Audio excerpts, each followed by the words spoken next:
ಇನ್ನು ಪಾರದರ್ಶಕವಾಗಿ ಚುನಾವಣೆ ನಡೆಯಬೇಕು ಅನ್ನುವಂತ ನಿಟ್ಟಿನಲ್ಲಿ ಶಿವಮೊಗ್ಗ ಜಿಲ್ಲಾಡಳಿತದಿಂದ ಸಕಲ ಸಿದ್ಧತೆಯನ್ನ ಮಾಡಿಕೊಳ್ಳಲಾಗಿದೆ. ಮತಗಟ್ಟೆ, ಸಿಬ್ಬಂದಿ, ಪೊಲೀಸ್ ಬಂದೋಬಸ್ತ್ ಎಲ್ಲ ಕಾರ್ಯವೂ ಕೂಡ ಈಗಾಗಲೇ ಪೂರ್ಣಗೊಂಡಿದೆ.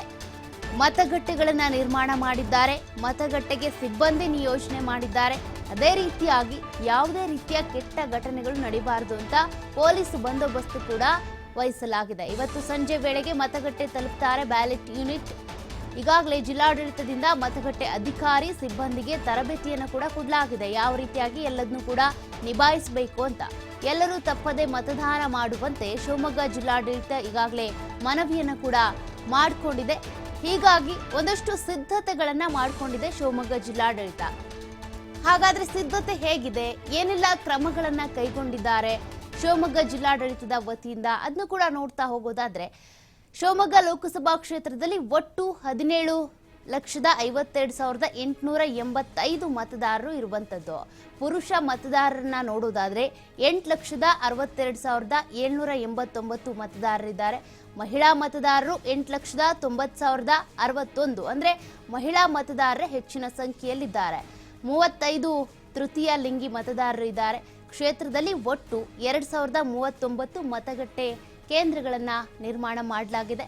325 ಸೂಕ್ಷ್ಮ ಮತಗಟ್ಟೆ ಕೇಂದ್ರ ಗುರುತು ಮಾಡಲಾಗಿದೆ. ಯಾಕೆಂದ್ರೆ ಶಿವಮೊಗ್ಗ ಅಂತ ಬಂದಾಗ ಸೂಕ್ಷ್ಮ ವಲಯ, ಸೂಕ್ಷ್ಮ ಜಿಲ್ಲೆ, ಅಲ್ಲಿ ಅಹಿತಕರ ಘಟನೆಗಳು ಇಲ್ಲಿವರೆಗೂ ಕೂಡ ಅನೇಕ ನಡೆದಿದ್ದಾವೆ. ಚುನಾವಣೆ ಸಂದರ್ಭದಲ್ಲೇ ಅಂತಲ್ಲ, ಅನೇಕ ಹಬ್ಬ ಹರಿದಿನ ಬಂದಂಥ ಸಂದರ್ಭಗಳಲ್ಲೂ ಕೂಡ ಅನೇಕ ಕೆಟ್ಟ ಘಟನೆಗಳು ನಡೆದು ಹೋಗಿದ್ದಾವೆ. ಹಾಗಾಗಿ ಯಾವುದೇ ರೀತಿಯ ಕೆಟ್ಟ ಘಟನೆಗಳು ನಡೀಬಾರದು ಅನ್ನುವಂಥ ಕಾರಣಕ್ಕೆ ಈ ಸೂಕ್ಷ್ಮ ಪ್ರದೇಶಗಳಲ್ಲಿ ಸೂಕ್ಷ್ಮ ಮತಗಟ್ಟೆಗಳನ್ನು 325 ಮತಗಟ್ಟೆಗಳನ್ನ ನಿರ್ಮಿಸಲಾಗಿದೆ.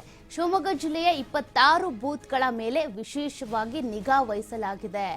ಚುನಾವಣೆ ಸುಗಮವಾಗಿ ನಡೀಬೇಕು ಅನ್ನುವಂಥ ಕಾರಣಕ್ಕೆ 205 ಮೈಕ್ರೋ ಅಬ್ಸರ್ವರ್ಸ್ ಕೂಡ ಈಗಾಗಲೇ ನಿಯೋಜನೆ ಮಾಡಲಾಗಿದೆ. 80 ಫ್ಲೈಯಿಂಗ್ ಇದೆ. ಚುನಾವಣಾ ಕರ್ತವ್ಯಕ್ಕೆ 12,500 ಸಿಬ್ಬಂದಿಯನ್ನ ನಿಯೋಜನೆ ಮಾಡಲಾಗಿದೆ. ಚುನಾವಣೆ ಮೇಲೆ 2,868 ಪೊಲೀಸ್ ಸಿಬ್ಬಂದಿ ಹದ್ದಿನ ಕಣ್ಣನ್ನ ಇಟ್ಟಿರ್ತಾರೆ. ಈಗಾಗಲೇ ನಾನು ಹೇಳಿದಾಗೆ ಸೂಕ್ಷ್ಮ ವಲಯ ಅದು. ಹಾಗಾಗಿ ಚಿಕ್ಕ ಘಟನೆ ಕೂಡ, ಚಿಕ್ಕ ಕಿಡಿ ಕೂಡ ದೊಡ್ಡದಾಗಿ ಹೊತ್ಕೊಂಡು ಬಿಡುತ್ತೆ. ಅದೇ ರೀತಿಯಾಗಿ ಯಾವ ರೀತಿಯ ಕೆಟ್ಟ ಘಟನೆಗಳಾಗಬಾರ್ದು ಅನ್ನುವಂಥ ನಿಟ್ಟಿನಲ್ಲಿ ಪೊಲೀಸರು ಬಿಗಿ ಬಂದೋಬಸ್ತನ್ನು ವಹಿಸ್ತಾ ಇದ್ದಾರೆ. ಇನ್ನು ಬಿಸಿಲಿನ ತಾಪ ಎಲ್ಲ ಕಡೆ ಕೂಡ ಹೆಚ್ಚಾಗ್ತಾ ಇದೆ. ಹಾಗಾಗಿ ವೈಟಿಂಗ್ ರೂಮ್ ಇರ್ಬೋದು, ಹೆಲ್ತ್ ಕಿಟ್ ವ್ಯವಸ್ಥೆಯನ್ನು ಕೂಡ ಮತಗಟ್ಟೆ ಕೇಂದ್ರಗಳಲ್ಲಿ ಮಾಡಲಾಗಿದೆ. ಶಿವಮೊಗ್ಗದಲ್ಲಿ ಜಿಲ್ಲಾಧಿಕಾರಿ ಗುರುದತ್ತ ಹೆಗಡೆ ಇದರ ಬಗ್ಗೆ ಮಾಹಿತಿಯನ್ನು ಕೂಡ ಕೊಟ್ಟಿದ್ದಾರೆ. 17,50,000 ಈಗ ನಮ್ಮ ಮತದಾರ ಪಟ್ಟಿ ಫೈನಲ್ ಅಪ್ಡೇಷನ್ ಏನಿದೆ ಎಲ್ಲ ಅದನ್ನ ಎಡಿಷನ್ ಎಲ್ಲ ಕಂಪ್ಲೀಟ್ ಆಗಿ ಇವತ್ತಿಗೆ ನಮಗೆ ಬೈಂದೂರನ್ನ ಇನ್ಕ್ಲೂಡ್ ಮಾಡಿ 17,52,885 ಮತದಾರರು ಶಿವಮೊಗ್ಗ ಲೋಕಸಭಾ ವ್ಯಾಪ್ತಿಯಲ್ಲಿ ಅರ್ಹ ಮತದಾರ ಆಗಿದ್ದಾರೆ.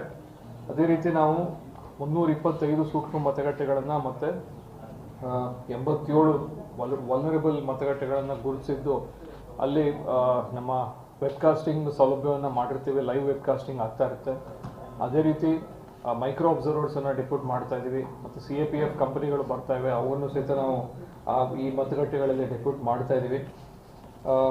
ಇದರ ಜೊತೆಗೆ ನಮ್ಮ ಈ ಏನು 22 ಅವರ್ಸಲ್ಲಿ ಫ್ಲೈಯಿಂಗ್ ಸ್ಕ್ವಾಡ್ಗಳಿರುತ್ತೆ, ಅದರ ಸಂಖ್ಯೆಯನ್ನು ಹೆಚ್ಚಿಗೆ ಮಾಡಿಕೊಂಡು ಸುಮಾರು 80 ಫ್ಲೈಯಿಂಗ್ ಸ್ಕ್ವಾಡ್ಗಳನ್ನು ನಾವು ಆ್ಯಕ್ಟಿವ್ ಆಗಿ ರೌಂಡ್ ದ ಕ್ಲಾಕ್ 24/7 ಅದನ್ನ ಈಗ ವರ್ಕಿಂಗ್ ಮಾಡಿಸ್ತಾ ಇರ್ತೀವಿ. ಯಾವುದೇ ರೀತಿ ನಮಗೆ ದೂರುಗಳು ಬಂದಲ್ಲಿ ಅಥವಾ ಕ್ಯಾಂಪೇನ್ಗಳು ಕೋಡ್ ಆಫ್ ಕಂಡಕ್ಟ್ ವೈಲೇಷನ್ ಮಾಡ್ತಾ ಇರೋದು ಕಂಡು ಬಂದಲ್ಲಿ ಅವುಗಳ ಮೂಲಕ ನಾವು ಆ್ಯಕ್ಷನನ್ನು ತೆಗೆದುಕೊಳ್ತೀವಿ.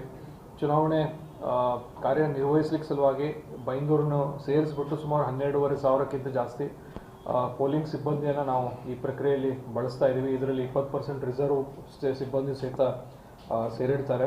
ಅದೇ ರೀತಿ ಫೋರ್ಸ್ ಡಿಪ್ಲಾಯ್ಮೆಂಟ್ ಬಗ್ಗೆ ಹೇಳಬೇಕಂತಂದರೆ ಸುಮಾರು 2,868 ಪೊಲೀಸ್ ಸಿಬ್ಬಂದಿಗಳು ಈ ಕಾರ್ಯದಲ್ಲಿ ನಮ್ಮ ಭದ್ರತೆ ವಿಚಾರ ಆಯಿತು, ಬೇರೆ ವಿಚಾರದಲ್ಲಿ ಆಯಿತು, ಒಂದು ಬಂದೋಬಸ್ತ್ ವಿಚಾರದಲ್ಲಿ ಅಳವಡಿಕೆ ಮಾಡಿಕೊಳ್ತಾ ಇದ್ದೀವಿ. ಅದೇ ರೀತಿ ಎಲ್ಲ ಮತದಾನ ಕೇಂದ್ರಗಳಲ್ಲಿ, ನಮ್ಮ ಮತಗಟ್ಟೆಗಳಲ್ಲಿ EMF ಫೆಸಿಲಿಟೀಸ್ ಅಂತ ಏನು ಹೇಳ್ತೀವಿ, ಕನಿಷ್ಠ ಸೌಲಭ್ಯಗಳು, ವಿದ್ಯುತ್ ಶಕ್ತಿ ಆಗಿರ್ಬೋದು, ಡ್ರಿಂಕಿಂಗ್ ವಾಟರ್ ಆಗಿರ್ಬೋದು, ಆಮೇಲೆ ಶೇಡ್ ಆಗಿರ್ಬೋದು, ಅಲ್ಲಿ ಟಾಯ್ಲೆಟ್ಸ್ಗಳು, ಈ ಥರದ ಎಲ್ಲ ಫೆಸಿಲಿಟೀಸನ್ನು ಕೊಡಲಿಕ್ಕೆ ವ್ಯವಸ್ಥೆ ಮಾಡ್ಕೊಂಡಿದ್ದೀವಿ.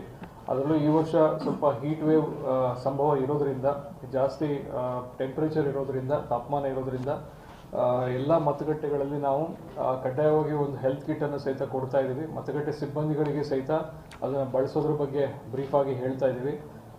ORS ಪ್ಯಾಕೆಟ್ಸ್ ಆಯಿತು, ಬೇರೆ ಬೇರೆ ಏನು ಅಗತ್ಯ ಎಸೆನ್ಷಿಯಲ್ ಏನು ಡ್ರಗ್ಸ್ ಬೇಕಾಗುತ್ತೆ ಆ ಥರ ಅದನ್ನು ಅರೇಂಜ್ಮೆಂಟ್ ಮಾಡ್ಕೊಳ್ತಾ ಇದ್ವಿ. ಮತ್ತು ಎಲ್ಲ ಮತಗಟ್ಟೆಗಳಲ್ಲಿ ಕಡ್ಡಾಯವಾಗಿ ಮತಗಟ್ಟೆಗಳ ಪಕ್ಕದ ರೂಮನ್ನು ಒಂದು ವೇಟಿಂಗ್ ಪೀರಿಯಡ್ ಥರ ಮಾಡಲಿಕ್ಕೆ ಸೂಚನೆ ನೀಡಿದ್ದೀವಿ. ಅಂದರೆ ಜನ ಹೆಚ್ಚಿಗೆ ಕ್ಯೂದಲ್ಲಿ ಬಂದರೆ ಅದನ್ನು ಮ್ಯಾನೇಜ್ ಮಾಡಲಿಕ್ಕೆ ಸುಲಭ ಆಗುತ್ತೆ ಅಂತ ಹೇಳಿ, ಮತ್ತು ಅವರಿಗೆ ವೇಟ್ ಮಾಡಲಿಕ್ಕೆ ಒಂದು ಜಾಗ ಆಗುತ್ತೆ ಅಂತ ಹೇಳಿ